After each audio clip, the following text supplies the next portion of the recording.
Hey guys, welcome to my new video. Guys, आज day 6 है और कुछ लोग क्लास 10th और 12th में है।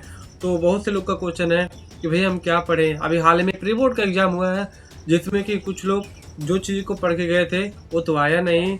और जो मतलब ऐसा क्वेश्चन आया था कि उसको बना बना कर कोई भी नॉर्मली आदमी बना बना के लिख सकता था, लेकिन बहुत से लोग थे जो पूरा रट्टा मार के बढ़िया रगड़ के गए थे, वो नहीं आया था। तो उससे बहुत से लोग डिप्रेस हो गए थे। इसमें डिप्रेस बिल्कुल नहीं होना है। आज 27 जनवरी है, कल 28 जनवरी है, ऐसे करके ज़्यादा दिन नहीं बचे हैं बोर्ड एग्जाम के। अगर इन दिनों डिप्रेस हो जाओगे, अंदर से बेचैनी फील होने लगेगी, मेंटली हेल्थ ठीक नहीं रहेगा। और तो जब मेंटली हेल्थ नहीं ठीक रहेगा तो बाहर से भी डाउन हो जाओगे, तबीयत खराब हो जाएगी। जिसमें जो चीज़ें एक साल के अंदर आप 6 महीने 7 महीने 8 महीने में जितनी चीज़ों को पढ़े हो वो पूरा भूल जाएगा। समझ में नहीं आएगा कि क्या करें क्या नहीं, पूरा मेंटली स्ट्रेस आ जाएगा। तो इन सब चीज़ों से बचो।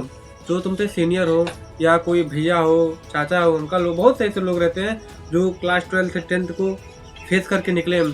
तो उनसे पूछो कि हम कैसे तैयारी करें, इन सब चीज़ों से कैसे बचे कि हम डिप्रेस हो जा रहे हैं, एंजाइटी अंदर से फील हो रहा है, स्ट्रेस हो जा रहा है। तो इन सब से कैसे बचा जाए, या टीचर से मिलो। अगर ऐसा नहीं है, नहीं समझ में आ रहा कुछ, तो यूट्यूब से या गूगल से बहुत सी चीज़ें हैं।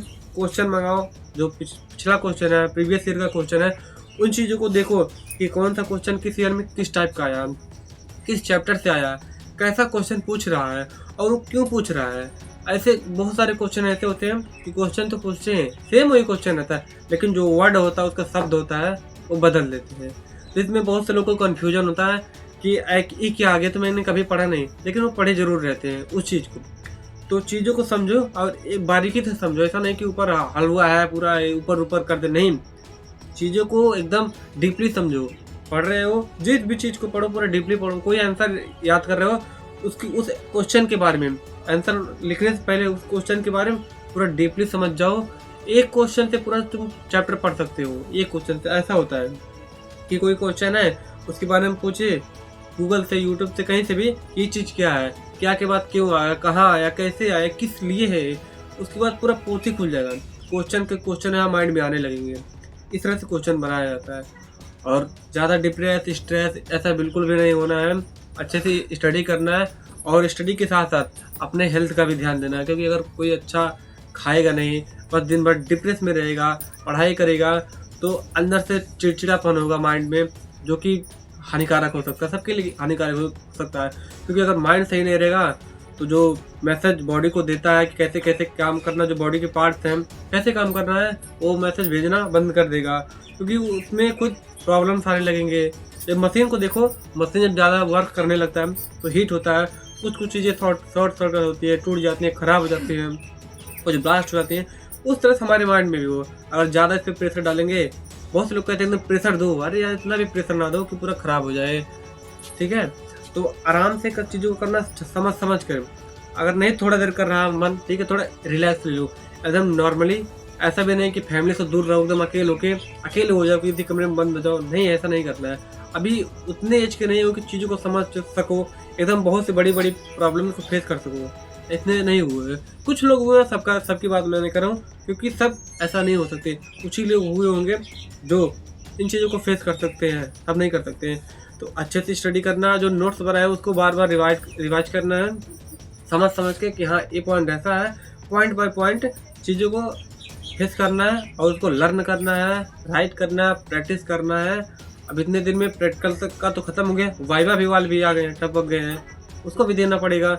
जो आर्ट स्ट्रीम के हैं उनको तो जियोग्राफी का देना है, बाकी जो साइंस के हैं उसमें भी केमिस्ट्री, फिजिक्स, बायो भी है, बायो, ठीक, इन सब चीज़ का उनको देना है भाई। शायद हमको यही लगता है, क्योंकि मैं आर्ट स्ट्रीम का हूँ तो मुझे उसके बारे में पता नहीं। तो इन सब कुछ 3-3 देना, सोचो इतना ज़्यादा प्रेशर है। बच्चे जाते हैं स्कूल से घर, घर से ट्यूशन, ट्यूशन से स्कूल, स्कूल से फिर घर, फिर मतलब ऐसा पूरा सर्किल बना हुआ है। घर से स्कूल, घर से पहले कोचिंग, सुबह कोचिंग, कोचिंग से स्कूल आएंगे बिना घर आए, फिर घर से आएंगे, बैग भी सही से नहीं रखते हैं। कुछ लोग तो डायरेक्ट स्कूल से आते हैं कोचिंग। सोचो कितना प्रेशर उन लोग के ऊपर है और कितना हार्ड वर्क करना पड़ रहा है। ऐसे बच्चों का जब रिजल्ट नहीं होता है तो बहुत से लोग सुसाइड कर लेते हैं, बहुत से लोग मतलब बहुत गलत कदम उठा लेते हैं। लेकिन ऐसा नहीं करना है। अगर रिजल्ट ना आए उतना अच्छा जितना चाहा था, अगर किसी का 80% 80 से नीचे आ जाए तो भी कोई बात नहीं। मेरा खुद 10th में 71.16% आया था, ठीक। फिर भी मैं साइड नहीं हुआ।